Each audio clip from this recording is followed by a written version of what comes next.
बड़ा ज़रूरी है कि पहले जैसे मैं कह रहा कि पावर प्ले का जो पूरा शेड्यूल है 15 ओवर का वो रोकना बड़ा ज़रूरी है ओपनर्स का, और अगर वो टिक कर खेले तो फिर उसके बाद बाबर जैसे प्लेयर की बारी आना वो ज़रूरी है। और जो टेल हैंडल जो हार्ड हिटर हैं इफ्तिखार अहमद जैसे, वो लेट आएंगे तो ही लंबी हिट्स लगाने में कामयाब होंगे। अगर प्रेशर ओपनर्स के बाद हुआ तो मुश्किल हो जाएगा। उवैस हमारे साथ मौजूद हैं। जी सैयद मोहम्मद उवैस साहब, आज के मैच को लेकर क्या देख रहे हैं, क्या समझ रहे हैं? पाकिस्तान का पलड़ा भारी है पाकिस्तान की हालिया परफॉर्मेंस के बाद।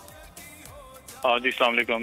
पाकिस्तान आपको पता है काफ़ी अरसे से अल्लाह का शुक्र है बड़ी अच्छी क्रिकेट खेल रहा है। खास करके आपके बाबर आजम को चाहे करें, वो बड़ा ज़बरदस्त लीड कर रहे हैं पाकिस्तान टीम को। उसके अलावा बॉलिंग यूनिट आपको पता है वो बड़ा अच्छा परफॉर्म करे। एक जलप यूनिट आपको नजर आता है पाकिस्तान का। आपने पिछले मैच में भी देखा कुछ मुश्किलात हुई ओपनिंग डिपार्टमेंट के अंदर, लेकिन जिस तरीके से आके जो मिडिल ऑर्डर ने सहारा दिया, खास करके बाबर आजम और इफ्तिखार ने, वो एक जबरदस्त इनिंग्स थी। एक बिल्डअप इनिंग्स भी आपको नजर आई, फिर उसके बाद फायर पावर भी आपको नजर आया।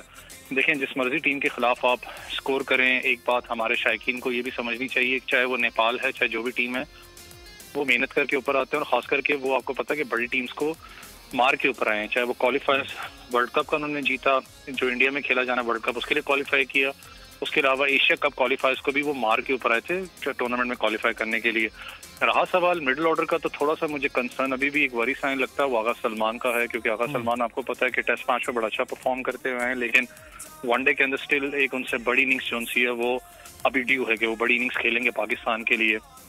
ओपनिंग डिपार्टमेंट में सबसे बड़ी जो इस वक्त मेरे लिए शायद जो इनिंग्स है वो ड्यू है फखर जमान की, क्योंकि आपको पता है फखर जमान इनकंसिस्टेंट रहे हैं पाकिस्तान के, लेकिन जब वो कंसिस्टेंसी में आते हैं तो उनसे डेंजरस बैट्समैन कोई नहीं होता। लेकिन बड़े मैच में बड़ा प्लेयर हमेशा परफॉर्म करता है, उन पर थोड़ा सा साइकोलॉजिकल प्रेशर तो बिल्डअप हो रहा है स्लो एंड स्टडी, क्योंकि लोग अपना आपको पता ट्वीट्स भी हो रही हैं, बाकी मामला भी उनको जा रहा है कि जिनको ड्रॉप किया जाए, उनको रेस्ट दिया जाए, किसी और बैट्समैन को चेंज किया जाए। लेकिन आपको ये भी रियलाइज करना पड़ता है जब आप बड़ा मैच खेलते हैं, खास करके इंडिया में जब प्रेशर सिचुएशन है, आप किसी नए लड़के को इसमें डालें, चाहे साउथ शकील को डालें, चाहे आप अब्दुल्ला शफीक को डालें, तो वो प्रेशर माउंट करता है उस प्लेयर के ऊपर, क्योंकि वो एक प्रेशर मैच होता है। तो आप मुझे नहीं लगता कि ज्यादा यहाँ पर हमें सोचना चाहिए। बात है जर रहे हैं कि ये एक ड्यू भी है। सब्सक्राइब करें और बेल दबाएं ताकि कोई खबर रह न जाए।